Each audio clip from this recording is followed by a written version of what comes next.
You may have seen a couple of days ago Donald Trump lashing out at Governor Tim Walz, blaming him for a supposed attempted cyber attack allegedly done by Iran against the water supply, water utility in Minnesota. And then perhaps you saw Rachel Maddow's clip last night. In 7 different states today, local water systems now know they have been hacked into in a mass cyber attack that is being attributed to Iran. Now, you may recall that the Trump administration dismantled or radically scaled back cybersecurity capabilities within the federal government, including inexplicably firing the head of Cyber Command in the U.S. military. Well, now local water supplies, again, in 7 states, have been hacked into by what appears to have been a foreign adversary. This is not a drill. This is something that is happening right now and in real life.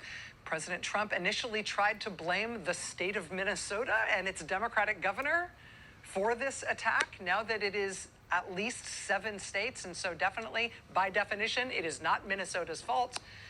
We are left both with the president's sort of strange inability to process this kind of information, to even seemingly understand this kind of attack, and we're left with no real sense of whether the United States right now is even capable of mounting a defense and a response to this kind of attack. So this is fascinating, horrifying on one level, and also fascinating, also entirely consistent with Donald Trump's plan. If you think that what is happening now with these cyber attacks is an example of the ineptitude of this regime, I don't think that you understand what Donald Trump's motivations have been this entire time.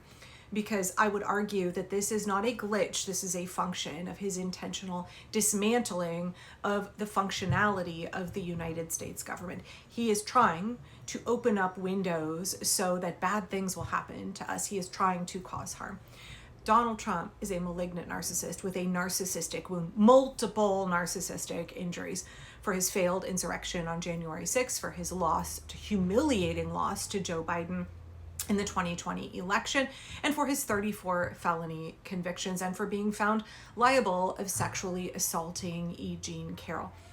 He's not letting go of all of those. As a malignant narcissist, he is a sadist who enjoys inflicting pain. As a narcissist with perceived narcissistic injuries, he is a man hell-bent on revenge. So much of what he has done to wreck this country is all about hurting you and your children, your communities, our entire country, for all of those injuries that he has suffered.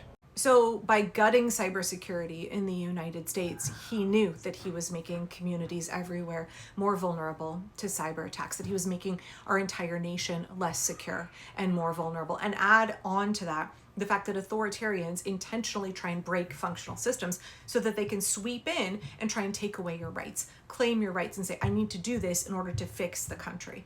But they broke it in the first place. Not that the United States wasn't full of flaws, but all of these things that are happening now are intentional consequences of intentional choices of Donald Trump and MAGA breaking incredibly crucial, important components of the United States government.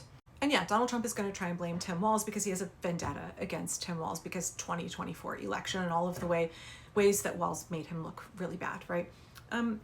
But you know, when it came out that the supposed alleged attacker was Iran, it didn't ring true to me. I'm not like a cybersecurity expert or an expert on geoglobal politics and what have you, but it didn't really ring true. Like, why would Iran be attacking Minnesota's water supply? I didn't understand that. And so to hear Rachel echo that as well, I went and did a little bit of digging. Like, do we know that it was Iran? What would their motivation be? And is there something else going on? I always ask myself and my audience to consider who benefits from any headline that you see in the news, any action that you see the government taking, any supposed event or disruption or harm that you see happening, or any good that you see happening, right? Who is crafting the narrative? Who is spinning it to their benefit? Who benefits from these actions or the fallout after them? Or who is able to capture the story and manipulate it in a way to benefit them, right? Always ask who benefits from all angles of a story. Who benefits, who benefits, who benefits? So, you know, I did a little bit of digging and I uncovered this. Okay, well, I didn't have to uncover it. She's trying to get her message out to everybody.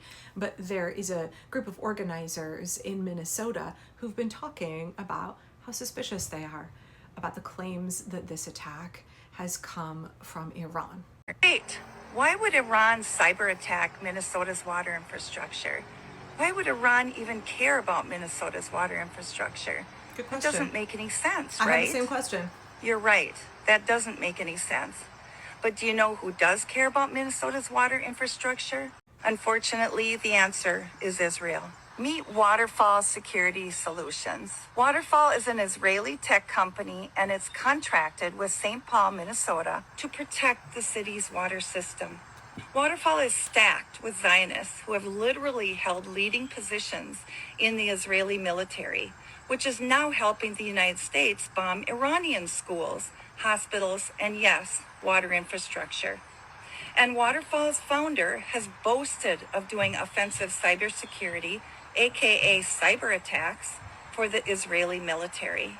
Activists with WAMM and Vets for Peace began pressuring the city of St. Paul to cut the contract with this Israeli company last year. Just weeks after the start of our campaign, St. Paul suffered a cyber attack. St. Paul officials would later use that attack as a convenient excuse to extend the Waterfall contract for another 5 years. And this month, just weeks after St. Paul extended the Waterfall contract, Minnesota's water system receives another huge cyber attack. She's correct. Interesting. Yep, this is accurate. The Twin Cities Pioneer Press reported on the story earlier in July. I think we would be surprised if we did some digging.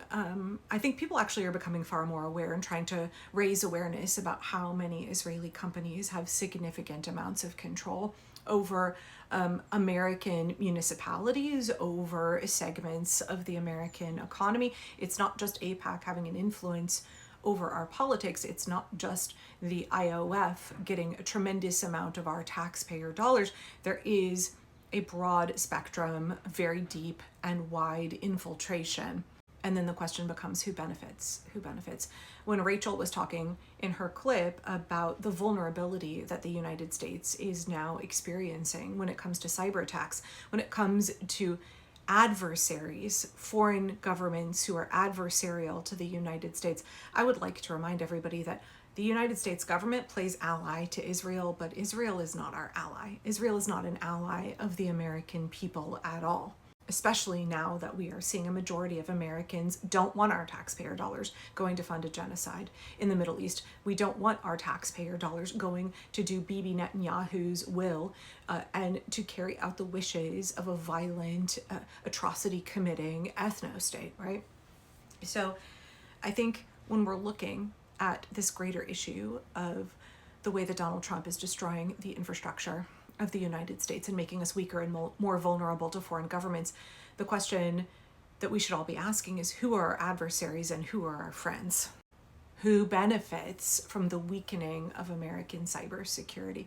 Who benefits from the weakening of the United States government, not only on the global stage, right, but also within our borders? Who is able to come in and seize opportunities from those weaknesses, take advantage of those weaknesses?